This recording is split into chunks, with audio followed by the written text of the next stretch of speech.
الحمد لله على إحسانه وشكر له على توفيقه وامتنانه وأشهد أن لا إله إلا الله وحده لا شريك له تعظيما لشأنه وأشهد أن محمدا عبده ورسوله الداعي إلى رضوانه صلى الله عليه وعلى آله وصحبه وإخوانه. Kaum muslimin dan muslimat, sidang jamaah salat Isya yang dimuliakan Allah Subhanahu wa taala.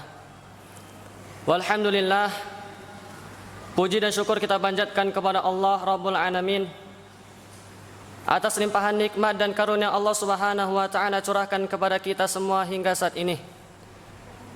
Dialah Allah Subhanahu wa taala yang telah berfirman, "Wa in ta'uddu ni'matallahi la tuhsuha. Innal insana ladzalumun kafar." Dan jikalau sekiranya kalian ingin coba-coba menghitung nikmat yang telah Allah Subhanahu wa taala curahkan kepada kalian, maka niscaya kalian tidak akan sanggup untuk bisa menghitungnya. Sesungguhnya manusia itu adalah pelaku kedoliman dan pelaku kekufuran. Dan Allah Subhanahu wa taala juga yang telah berfirman, "Wa itta'adzana rabbukum la in syakartum la azidannakum wa la in kafartum inna 'adzabi lasyadid." Dan ingatlah tatkala Rabb kalian mengumumkan, andai kata kalian bersyukur terhadap nikmat yang telah kuberikan kepada kalian, la azidannakum, maka aku akan tambahkan nikmat tersebut. Tetapi kalau sekiranya kalian kufur, maka ketahuilah bahwasanya siksaanku sangatlah pedih.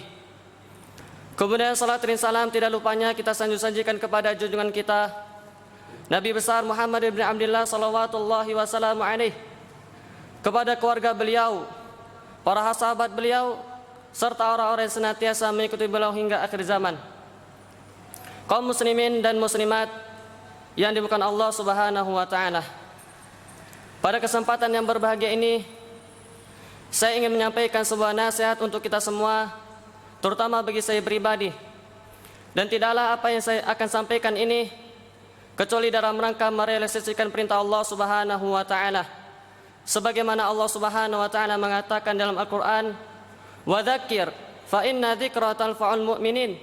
Dan berilah peringatan, karena sesungguhnya peringatan itu bermanfaat bagi orang yang beriman. Kaum muslimin dan muslimat yang bukan Allah Subhanahu wa taala, sesungguhnya di antara ibadah yang sangat mulia adalah mengenal nama-nama Allah Subhanahu wa taala dan sifat-sifatnya. Allah hampir dalam setiap lembaran Al-Qur'an memperkenalkan dirinya dengan menyebut nama-nama dan sifat-sifatnya. Maka hendaknya bagi seorang hamba yang beriman kepada Allah, yang mengaku cinta kepada Allah, hendaknya bagi dia untuk berusaha mengenal nama-nama Allah Subhanahu wa taala dan sifat-sifatnya. Sebagaimana pepatah pernah mengatakan, tak kenal maka tak sayang. Dan seorang ulama terdahulu pernah mengatakan, "Man kana billahi a'raf."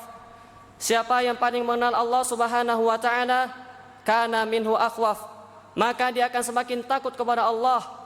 Wa li ibadatihi atlab, dia akan semakin bersemangat kepada beribadah kepada Allah. Wa an ma'siyatihi ab'ad, dan dia akan semakin jauh dari berbuat maksiat kepada Allah Subhanahu wa taala. Kaum muslimin yang dimuliakan Allah Subhanahu wa taala, ketahuilah bahwasanya seluruh nama-nama Allah Subhanahu wa taala itu husna, indah. Allah Subhanahu wa taala mengatakan dalam Al-Qur'an, "Walillahil asmaul husna." Dan Allah Subhanahu wa taala memiliki nama-nama yang sangat indah. Al-husna adalah balighatun fil husni ghayatuhu, sampai puncak di dalam keindahannya. Dan kenapa nama-nama Allah Subhanahu wa taala itu indah? Dikarenakan setiap dari nama-nama Allah Subhanahu wa taala mengandung di dalamnya sifat-sifat yang sempurna. Tidak ada kekurangan di dalamnya dari segala sisinya. Dan di antara sekian dari nama-nama Allah Subhanahu wa taala, Allah Subhanahu wa taala memiliki nama Al-Alim, yang Maha mengetahui. Al-Alim ini adalah nama dari nama-nama Allah Subhanahu wa taala yang mengandung di dalamnya sifat Al-Ilmul Kamil, ilmu yang sempurna. Bagaimana ilmu yang sempurna tersebut? Ilmu yang sempurna itu adalah alladzi lam yusbaq bi jahlin wa la yulhiquhu nisyan. Ilmunya Allah Subhanahu wa taala itu tidak didahului oleh sesuatu yang namanya ketidaktahuan, dan Allah Subhanahu wa taala tidak pernah lupa. Allah mengatakan, mensifati dalam Al-Qur'anul Karim sifatnya Allah Subhanahu wa taala, "Ilmuha inda rabbi fi kitabin la yadhillu rabbi wa la yansah." dan ilmunya itu berada di sisi Tuhanku, tercatat di dalam sebuah kitab, yang mana Allah Subhanahu wa taala tidaklah jahil dan Allah Subhanahu wa taala tidak pernah lupa. Kaum muslimin dan muslimat yang bukan Allah Subhanahu wa taala, Allah Subhanahu wa taala Maha mengetahui segala sesuatu, dan Allah Subhanahu wa taala tidak akan pernah melupakannya. Jadi tidak akan mungkin ada seorang hamba yang diciptakan oleh Allah Subhanahu wa taala kemudian lupa dibangkitkan oleh Allah Subhanahu wa taala. Tidak mungkin ada seorang hamba yang dia dahulunya berbuat maksiat kepada Allah, kemudian Allah lupa dosa apa yang telah dia perbuat. Ini tidak mungkin, jamaah yang dimuliakan Allah. Karena ilmunya Allah itu adalah ilmu yang sangat luas, yang mencakup segala sesuatunya secara umum ataukah secara terperinci. Allah mengetahui berapa jumlah manusia yang hidup sekarang di muka bumi ini. Secara umum Allah mengetahui. Dan Allah juga mengetahui si fulan ini kapan dia akan mati, apa yang dia akan dapatkan, bagaimana dia akan mati, dia masuk surga atau masuk neraka, diketahui secara mendetail oleh Allah Subhanahu wa taala. Allah Subhanahu wa taala mengatakan di dalam Al-Qur'an, "Wa indahu mafatihul ghaib." Dan di sisi Allah Subhanahu wa taala terdapat kunci-kunci ghaib.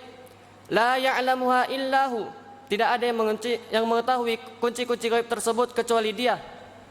Wa ya'lamu ma fil barri wal bahri.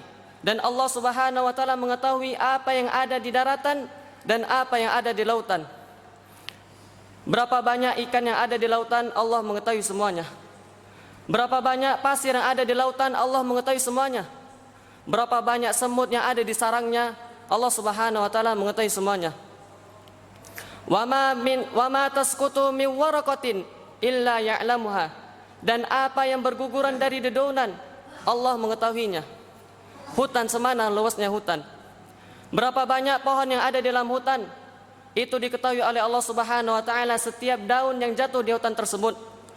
Wala habati fi dhulumatil ardi wala ratbin illa fi kitabim mubin. Dan begitu juga biji-bijian yang berada di tempat yang sangat gelap, dan begitu juga sesuatu yang sifatnya kering atau sesuatu yang sifatnya basah, kecuali itu semua telah tercatat di sisi Allah Subhanahu wa taala. Kaum muslimin dan muslimat yang bukan Allah Subhanahu wa taala, setelah kita mengetahui bahwasanya Allah Subhanahu wa taala Maha mengetahui segala sesuatu, kita memohon kepada Allah Subhanahu wa taala agar Allah Subhanahu wa taala menanamkan di hati-hati kita rasa muraqabatullah, senantiasa diawasi oleh Allah Subhanahu wa taala, sehingga kita menjadi seorang hamba yang sangat takut kepada Allah Subhanahu wa taala di bulan Ramadan ini. Kita akan menjadi seorang hamba yang sangat bersemangat untuk beribadah, yang sangat bersemangat untuk meraih keutamaan-keutamaan yang ada di bulan Ramadan ini. Dan kita akan menjadi seorang hamba yang sangat jauh dari berbuat maksiat kepada Allah Subhanahu wa taala. Mungkin hanya ini yang bisa saya sampaikan, lebih dan kurangnya mohon maaf. Akhiru da'wana walhamdulillah. Subhanakallahumma wa bihamdika asyhadu an la ilaha illa anta astaghfiruka wa atubu ilaik. Assalamualaikum warahmatullahi wabarakatuh.